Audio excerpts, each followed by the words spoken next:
안녕하세요. 따뜻한 이야기와 사연을 전하는 황금빛 동행입니다. 얼마 전 공원에서 산책을 하다가 한 할아버지와 손주가 나란히 앉아 있는 모습을 봤어요. 그런데 손주는 스마트폰만 들여다보고 있고 할아버지는 조용히 옆에 앉아 계시더라고요. 어색한 분위기가 느껴졌죠. 손주와 더 가까워지고 싶어도 방법을 몰라서 그러시는 건 아닐까 하는 생각이 들었어요.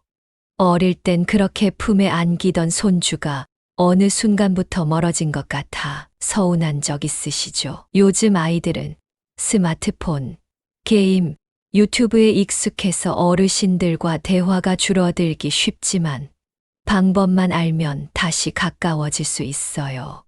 오늘은 한 어르신의 사연을 통해 손주와 친해지는 현실적인 방법을 이야기해 볼까 합니다.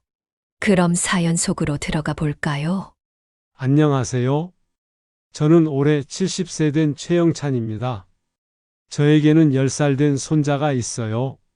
오늘도 스마트폰 메시지로 손자의 안부를 묻습니다. 멀리 떨어져 살고 있어서 자주 보지는 못하지만 손자의 일상이 궁금한 마음에 딸에게 연락하는 것이 일상이 되었습니다. 한 달에 한두 번 주말에 손자를 만날 때면 더없이 설레지만 요즘은 그마저도 쉽지 않습니다. 예전에는 손자가 놀러와서 제 무릎 위에 앉아 이야기도 나누고 함께 공원도 산책했는데 이제는 만나도 형식적인 인사만 나눕니다. 학교에서 뭐 했어? 라고 물어보면 몰라요라는 짧은 대답만 돌아오고 대화를 이어가기가 힘듭니다. 손자는 스마트폰 게임이나 유튜브 영상에 푹 빠져 있어서 저와 함께 시간을 보내는 것을 귀찮아하는 것 같습니다. 할아버지랑 놀자라고 해도 나 바빠요 라며 시큰둥한 반응을 보이고 때로는 할아버지랑 안 놀래요 라는 말까지 듣게 됩니다. 딸에게 손자 이야기를 꺼내보면 요즘 아이들은 다 그래요. 아빠 서운해하지 마세요 라고 위로합니다. 하지만 한 달에 한 번 보기도 힘든 손자가 이렇게 마음의 거리를 두니 속상하기만 합니다. 화상통화로라도 자주 연락하고 싶지만 스마트폰 다루는 것이 서툴러서 쉽지 않습니다. 딸이 가끔 보내주는 손자의 사진과 영상을 보며 그리움을 달래곤 합니다. 멀리 떨어져 살아도 손자와 마음만은 가까워질 수 있는 방법을 찾고 싶습니다. 할아버지와 손주 사이의 갈등. 그 해결의 첫 번째 방법은 바로 손주의 관심사에 맞춰 다가가는 것입니다. 많은 할아버지들이 손주와의 관계가 멀어지는 것에 대해 깊은 아픔을 느끼고 계신데요. 이런 변화의 이유를 다시 한번 생각해 볼 필요가 있습니다. 손주가 할아버지를 대하는 차가운 태도. 이것이 꼭 할아버지를 싫어해서 그러는 것은 아닐 수 있습니다.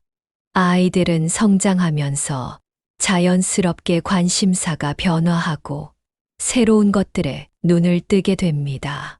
특히 10살 무렵이 되면 또래 친구들과 어울리면서 전혀 새로운 세계를 발견하게 되죠.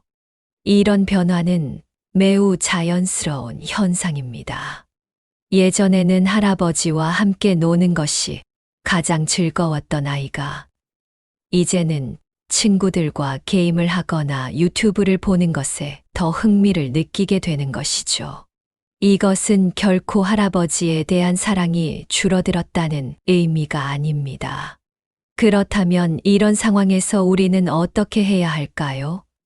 손주의 관심을 억지로 돌리려 하거나 예전처럼 되돌리려 노력하는 것은 오히려 역효과를 낼 수 있습니다. 대신 우리가 먼저 손주의 세계로 한 발짝 다가가 보는 것은 어떨까요? 이것은 일시적인 양보나 타협이 아닙니다. 오히려 손주와 새로운 관계를 만들어가는 적극적인 시도가 될 수 있습니다.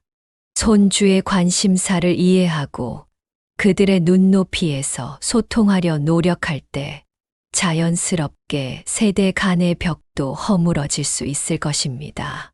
손주와의 대화를 시작하는 가장 좋은 방법은 바로 뭐 보고 라는 간단한 한마디를 건네는 것입니다.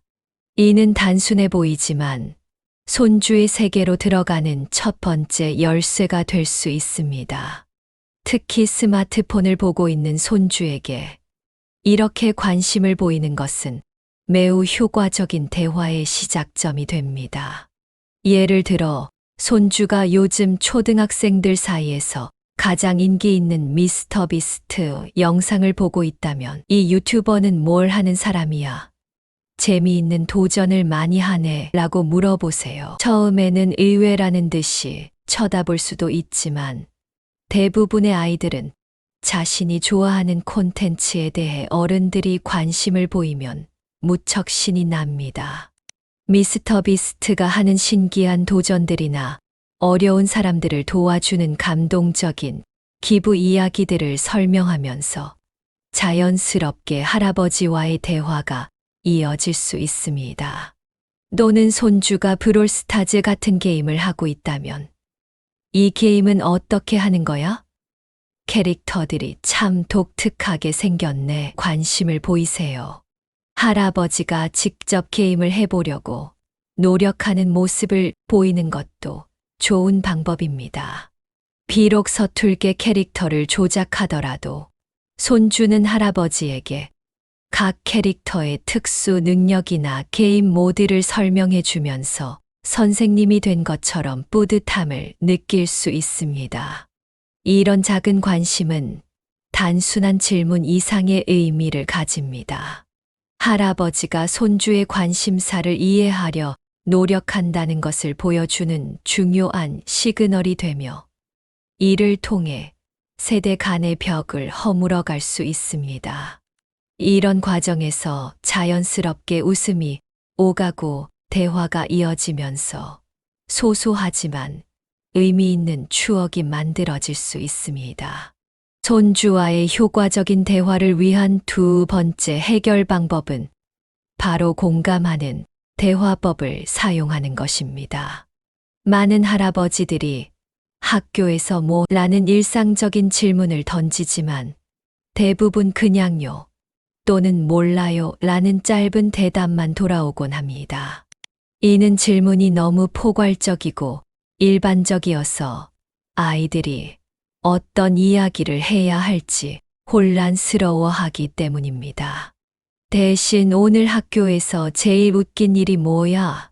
라고 물어보면 어떨까요? 이런 구체적인 질문은 아이들의 기억을 특정 순간으로 집중시키고 재미있는 에피소드를 떠올리게 만듭니다.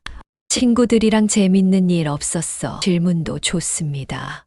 이는 단순한 사실 확인이 아닌 감정과 경험을 공유하도록 유도하는 질문이기 때문입니다. 이러한 구체적인 질문들은 아이들의 대답을 자연스럽게 이끌어낼 수 있습니다. 예를 들어 쉬는 시간에 있었던 재미있는 일이나 급식 시간에 웃긴 에피소드, 체육 시간에 있었던 특별한 순간 등을 이야기하게 될 것입니다.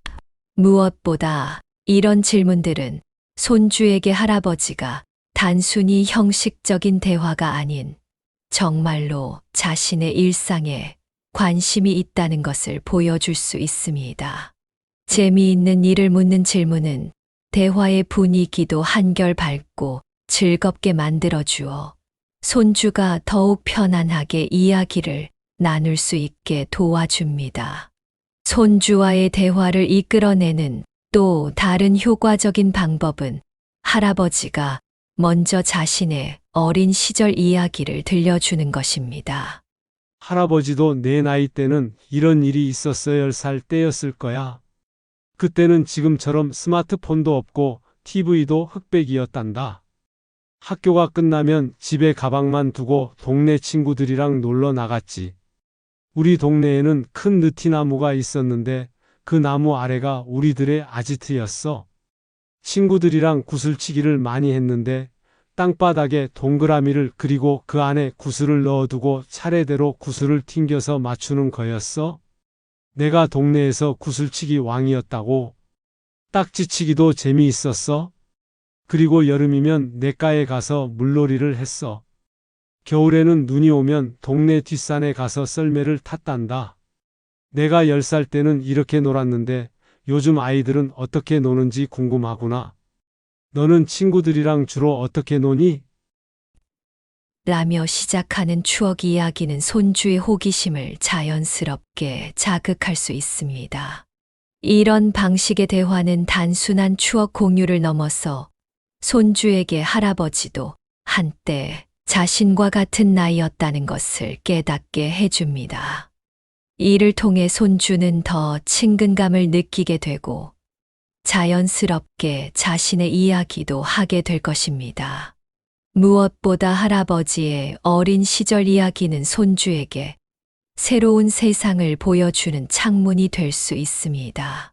세대는 다르지만 비슷한 나이대의 경험을 공유하면서 서로를 더 깊이 이해할 수 있는 계기가 될 수 있습니다. 손주와의 효과적인 대화를 위한 중요한 방법은 선택권을 주는 것입니다. 많은 어른들이 놓치기 쉬운 부분인데 아이들도 자신의 의견을 존중받고 싶어 하는 하나의 인격체라는 점을 기억해야 합니다. 예를 들어, 할아버지랑 놀래? 라고 물었을 때 손주가 안 놀래요 라고 대답한다면 많은 어른들은 서운해하거나 강요하기 쉽습니다. 하지만 이때 그럼 얘기만 할래? 라고 다른 선택지를 제시하면 손주는 훨씬 덜 부담스럽게 느낄 수 있습니다. 더 나아가 지금은 뭐 하고 싶어? 같은 질문으로 손주의 의견을 물어보는 것도 좋은 방법입니다. 이렇게 선택권을 주는 것은 단순히 대화의 기술을 넘어서 손주를 한 인격체로 존중한다는 메시지를 전달하는 것입니다. 강요받지 않고 자신의 의견이 받아들여진다고 느낄 때 아이들은 오히려 더 마음을 열고 다가오는 경향이 있습니다. 처음에는 어색할 수 있지만 이런 방식으로 대화를 나누다 보면 손주는 점점 할아버지를 편안한 존재로 여기게 될 것입니다. 시간이 지나면서 자연스럽게 할아버지와 보내는 시간도 늘어나고 더 깊은 대화도 가능해질 수 있습니다. 중요한 건 초반부터 너무 서두르지 않고 손주의 페이스를 존중하면서 천천히 신뢰를 쌓아가는 것입니다. 여기에 작은 부탁을 더하는 것도 좋은 방법이에요. 예를 들어 할아버지가 휴대폰을 좀 배우고 싶은데 가르쳐 줄 수 있어? 라고 부탁하면 손주는 자연스럽게 가르쳐 주면서 대화가 이어질 수 있어요. 아이들은 자신이 뭔가를 가르쳐 줄 때 더 뿌듯해하고 누군가에게 도움이 된다는 느낌을 받을 때 더욱 적극적으로 반응하죠. 이처럼 손주에게 선택권을 주고 부담 없이 작은 부탁을 하면서 자연스럽게 대화를 유도하면 관계가 더욱 가까워질 수 있어요. 중요한 건 손주가 강요받는다고 느끼지 않도록 하고 대화를 나누는 과정에서 자신의 감정을 존중받고 있다고 느끼게 해주는 것입니다. 이렇게 오늘은 손주와 점점 멀어지는 것 같아 고민하는 할아버지의 사연을 만나봤는데요. 우리 인생에서 가장 소중한 것은 결국 관계입니다. 특히 손주와의 관계는 서로에게 특별한 선물이 되죠. 옛말에 나무는 봄에 심고 사람은 어릴 때 키운다라는 말이 있습니다. 하지만 현대 사회에서는 이 말을 조금 다르게 해석할 필요가 있을 것 같아요. 요즘 손주들은 잔소리에 더 예민하게 반응한다고 해요. 그들에게 잔소리는 마치 귀에 거슬리는 소음처럼 느껴진다고 합니다. 실제로 한 연구에 따르면 아이들이 가장 스트레스 받는 순간 중 하나가 바로 어른들의 반복된 잔소리를 들을 때라고 합니다. 여러 가지를 한꺼번에 지적하기보다는 정말 중요한 한 가지만 골라서 이야기를 나누는 것이 효과적이에요. 매 순간 잔소리를 하면 아이들은 그 말의 중요성을 잃어버리게 됩니다. 특히 손주들이 무언가를 잘했을 때 작은 것이라도 진심으로 칭찬해 주세요. 핸드폰을 덜 봤구나 보다는 내가 책 읽는 모습이 멋지더구나처럼 긍정적인 면을 인정해 주는 거죠. 이런 작은 변화들이 모여서 손주와의 관계를 더 가깝게 만들어 준답니다. 핵심은 손주의 관심사에 맞춰 대화하고 자연스럽게 다가가는 것입니다. 억지로 친해지려고 하기보다는 작은 관심에서부터 시작하면 어느 순간 손주가 먼저 다가올 수도 있어요. 마치 꽃이 피기 위해서는 씨앗을 뿌리고 물을 주며 기다려야 하는 것처럼 관계도 시간과 정성이 필요합니다.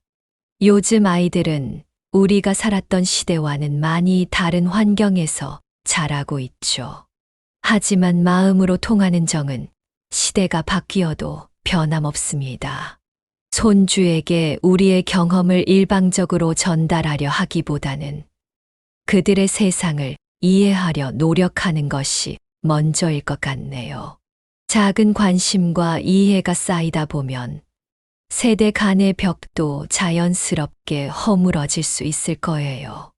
혹시 여러분도 손주와의 관계에 대한 고민이 있으신가요? 댓글로 여러분의 이야기를 남겨주시면 다음 영상에서 더 좋은 해결 방법을 나누어 볼게요.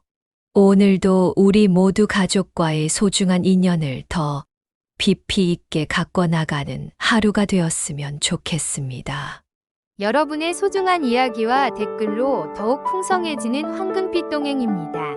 구독과 좋아요, 알림 설정을 해주시면 더 좋은 영상으로 보답하겠습니다. 항상 행복하고 건강한 하루 보내세요. 시청해주셔서 감사합니다. 다음 영상에서 만나요.